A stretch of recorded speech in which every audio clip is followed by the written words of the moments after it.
ощущение, что как будто не то, что создается новый человек, но как будто нужно его, того же самого человека, но по-новому, что ли, собрать.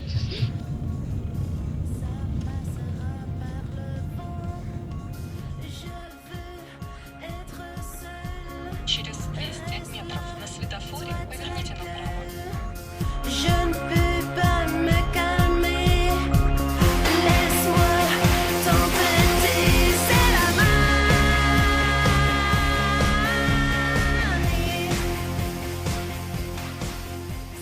У меня очень сильный страх перемен, вообще страх всего нового.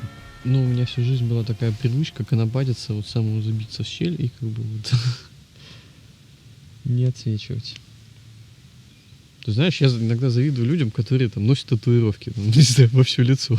И, ну, как-то они же это интегрировали в себе. Я вот, например, такое не могу себе пока. Ну, то есть у меня будет татуировка на все лицо. Но это же на всю жизнь останется. А мне решения на всю жизнь даются тяжело.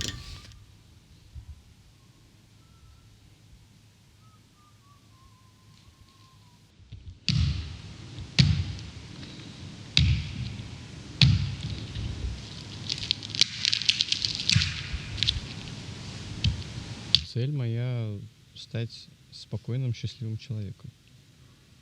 Реассемблинг сделать, сменить точку сборки. И основная задача как раз сводится к внутренней работе. Пересмотр многих убеждений. Работе со многими страхами. Я очень страдаю от того, что во мне нет уверенности вообще ни в чем. У меня нет ни одной точки отсчета вообще в жизни. Когда я начинаю задумываться, включается какая-то другая часть разума. Наверное, это та часть, которая боится изменений. Ну, как бы, которая заточена на то, чтобы сохранять все то хорошее, что есть сейчас.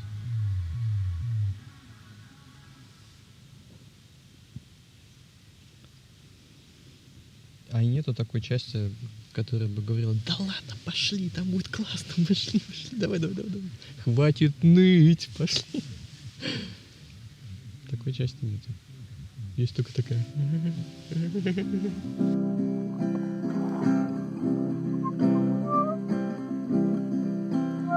Стояли на плоскости с переменным углом отражения.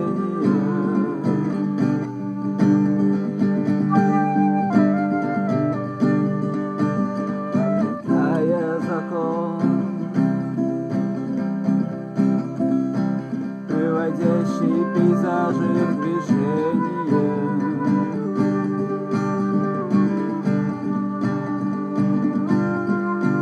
Повторяя слова, лишенные всякого смысла, но без напряжения, без напряжения. Инсайт был где-то в районе 4 лет. Как будто все в этом мире как бы встало на свои места. А мысль эта звучала очень просто. Это я должна быть принцессой. Мне было очень стыдно вообще даже не то чтобы думать об этом. Думать-то я, конечно, думала, но сказать об этом кому-то я просто не могла. Вот просто не могла. Ну, раз мне было жутко стыдно, значит, объяснили, что за это стоит стыдиться. У меня есть подозрение о том, что когда-то я рассказала родителям, папе или маме об этом, о том, что я хочу быть девочкой, или о том, что это ошибка, что я мальчик. В моей детской жизни были какие-то травмы, связанные с этим, потому что это все очень глубоко вытеснено из моего сознания. В самом начале мне казалось, что, ну да, у меня есть такая особенность, типа, и никто об этом не знает, я этого стыжусь, я этого скрываю, это создает давление, мне хочется, значит, давление как-то стравить, пар спустить. Я рассказал тебе, стало легче, но ничего не изменилось. И так постепенно, как бы шаг за шагом дошло до того, что я жила неделю как девушка, носила женскую одежду. Да, как бы все норм, но ничего не меняется.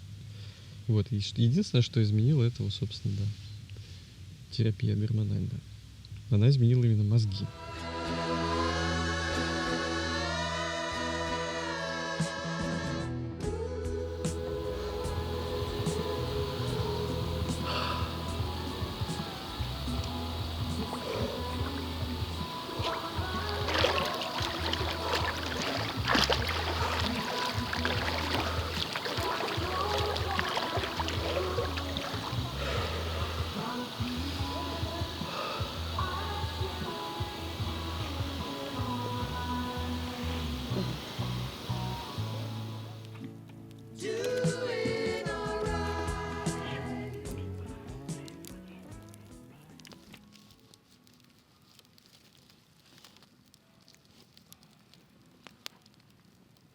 поход к самой себе, опыт пустыни в Израиле, когда я была одна.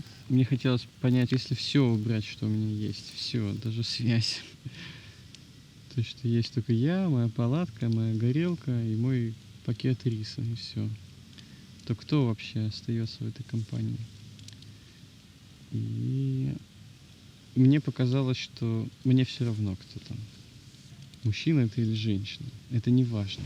В том мире, где нету людей.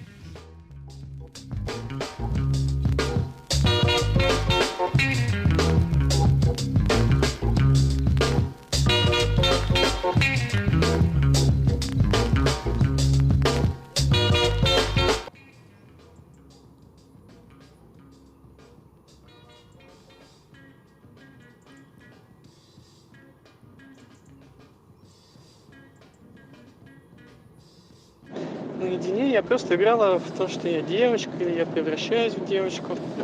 И, собственно, вот с этого момента началась моя двойная жизнь. Я была Штирлицем, я была партизаном. Чувство жгучего стыда и чувство ненормальности, чувство того, что я какой-то урод, какой-то фрик, оно с годами как бы прогрессировало. Несмотря на то, что я знала, что есть люди, которые меняют пол, я почему-то не могла допустить, что я одна из них. Мне казалось, что это затянувшаяся какая-то детская игра, фантазии, и что все наладится, когда у меня появится нормальная девушка, когда меня будут любить как парня. Я никому не могла сказать об этом, потому что мне было жутко стыдно за это. Мне казалось, что просто все от меня отвернутся, скажут: да, фу, какая гадость. Но как только началось половое созревание, мне стало хужеть. Все, что было до этого, все, что раньше никак меня не угнетало, воспринималось просто как полет фантазии, вдруг стало меня сильно тяготить, стало жутко завидовать девчонкам. Я смотрела на них, и мне не возникала мысли, как бы затащить их в постель, трахнуть, поцеловать или еще что-то. Мне хотелось быть как они.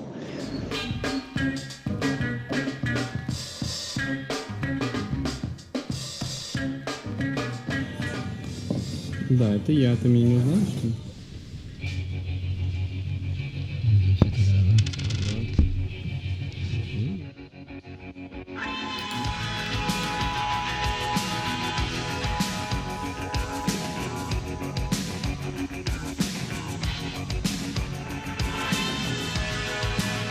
I'm the sun and the air.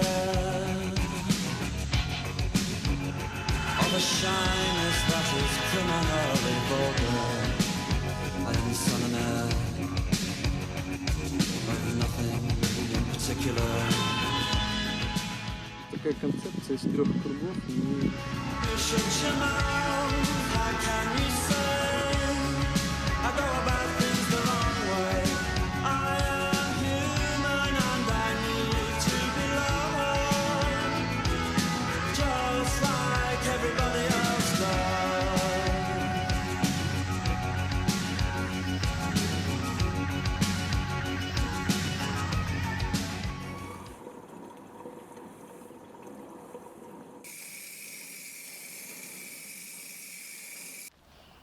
Любое, даже самый травмирующий опыт, это часть меня, и если эту часть убрать, то непонятно, каким бы человеком я стал. Вот. То есть мне кажется, что если бы убрать, например, трансгендерность, то вполне возможно к институтскому времени я был бы очень мерзким человеком. Потому что это заставляло меня постоянно рефлексировать, смотреть на людей, прислушиваться к себе.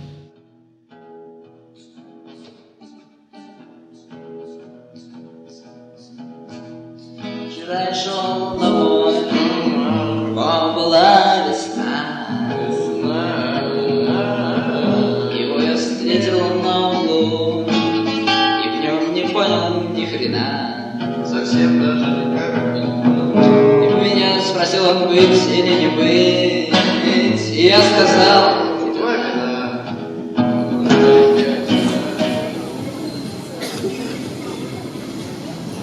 Мечта у меня одна, просто научиться жить как бы в комфорте с собой, и долгое время почему-то я ничего не делал для того, чтобы этой мечты добиться. Но сейчас, мне кажется, я ближе всего стою к этому состоянию, чем когда-либо.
Это прям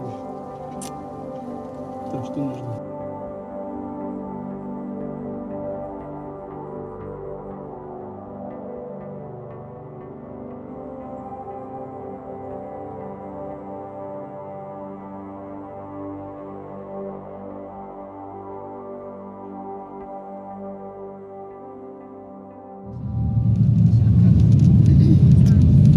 Из-за того, что я не включена была эмоционально в свою жизнь, то никакие события не вызывали эмоционального отклика, из-за этого они не запоминались. Поэтому у меня нет прошлого. Мое прошлое началось год назад. Терапия полностью изменила ситуацию. Ушла депрессия, у меня появилась включенность, я стал испытывать широкий диапазон эмоций и чувств. Первые полгода терапии мне, в принципе, было вообще не важно, какого я гендера. То есть мне наконец-то эта проблема отпала. Страстное желание быть там, на том конце спектра, на противоположном, во многом делало меня несчастным. Сейчас меня это не мучает. Положа руку на сердце, я понимаю, что я никакая не женщина. Но я и не мужчина, я не знаю, кто я. Моя сейчас задача — это построить свой гендер.